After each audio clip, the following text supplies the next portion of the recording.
व्याकरण की परिभाषा। ठीक है, देखिए व्याकरण वह विद्या है ना जिसके द्वारा हमें किसी भाषा का शुद्ध बोलना, लिखना एवं समझना आता है। ठीक है, नहीं भाषा की संरचना के नियम क्या होते हैं ना, वो सीमित होते हैं, और भाषा की जो अभिव्यक्तियाँ होती है वो क्या होती है, असीमित होती है। एक एक नियम जो है असंख्य अभिव्यक्तियों को नियंत्रित करता है। भाषा के इन नियमों को एक साथ जिस शास्त्र के अंतर्गत यानी अध्ययन किया जाता है उसे, उस शास्त्र को व्याकरण कहते हैं। ठीक है, अर्थात अर्थात व्याकरण उस शास्त्र को कहते हैं जिसमें किसी भाषा के शुद्ध रूप का ज्ञान कराने वाले नियम बताए गए हो। कुछ उदाहरण ऐसे हैं कि मान लीजिए यहाँ दिया है सीता पेड़ पर चढ़ता है। सीता क्या पेड़ पर चढ़ता है, जबकि सीता क्या स्त्रीलिंग है तो क्या होना चाहिए था, चढ़ती है।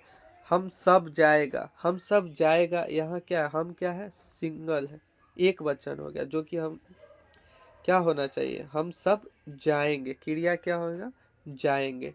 तो यही शुद्धि और अशुद्धि है जो व्याकरण को में देखा जाता है कि किन कारकों का, किन वर्णों का प्रयोग करके एक शुद्ध व्याकरण बनाया जाएगा।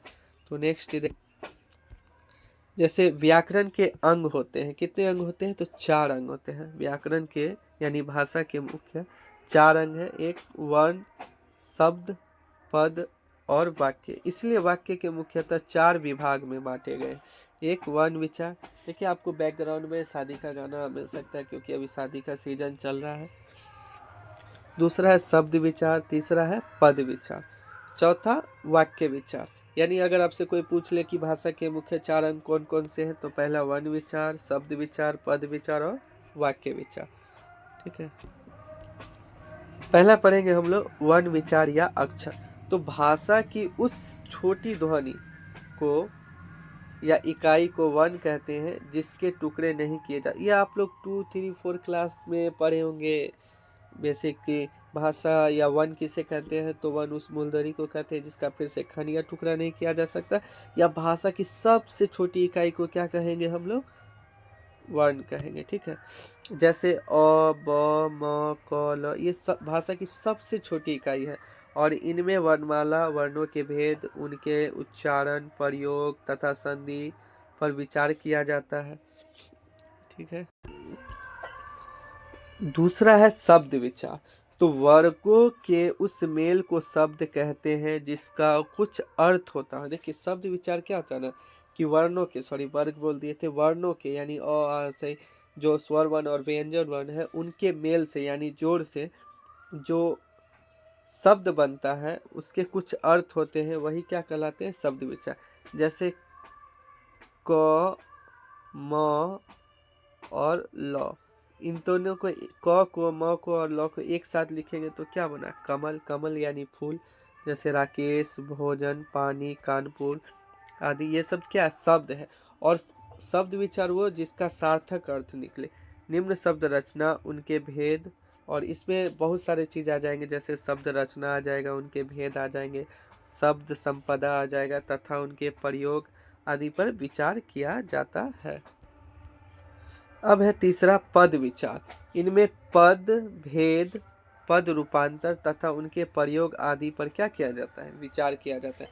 देखिए हम, आप लोग सोच रहे हैं कि सर इतना जल्दी जल्दी बता रहे हैं, तो ये भाषा के बारे में सुन रहे हैं। जो जो प्रयोग होगा जैसे शब्द विचार, रचना विचार, ठीक है, वर्ण विचार, ये सब का एक अलग से पाठ है जो हम समझाएंगे, तो वो आपके लिए ज़्यादा जरूर। अभी हम बस ये पढ़ रहे हैं कि व्याकरण क्या होता है, व्याकरण के कितने भेद हैं, व्याकरण को कितने भागों में बांटा गया है। ठीक है, चौथा है वाक्य विचार। अनेकों शब्दों को मिलाकर वाक्य बनता है। ये शब्द मिलकर किसी अर्थ का ज्ञान कराते हैं। जैसे सब घूमने जाते हैं, तो सब एक शब्द हो गया, घूमने एक शब्द हो गया, जाते क्या हो गया, क्रिया हो गया। राजू सिनेमा देखता है, इन वाक्य में उस अंग, पद, बंध तथा विराम चिन्ह आदि पर क्या किया गया है, विचार किया जाता है। तो सिंपली है, हम लोग पढ़ लिए हैं कि व्याकरण किसे कहते हैं, या व्याकरण की परिभाषा, व्याकरण के किन किन भागों में बांटा गया है, आगे हम समझेंगे व्याकरण के सभी भागों के सभी विचार के भागों में।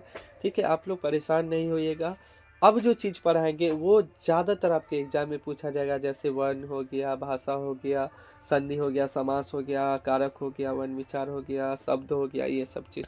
ठीक है, तो बहुत बहुत धन्यवाद। नेक्स्ट वीडियो के लिए बने रहिएगा, लाइक और सब्सक्राइब कर दीजिए और देखते रहिए हमारा यूट्यूब।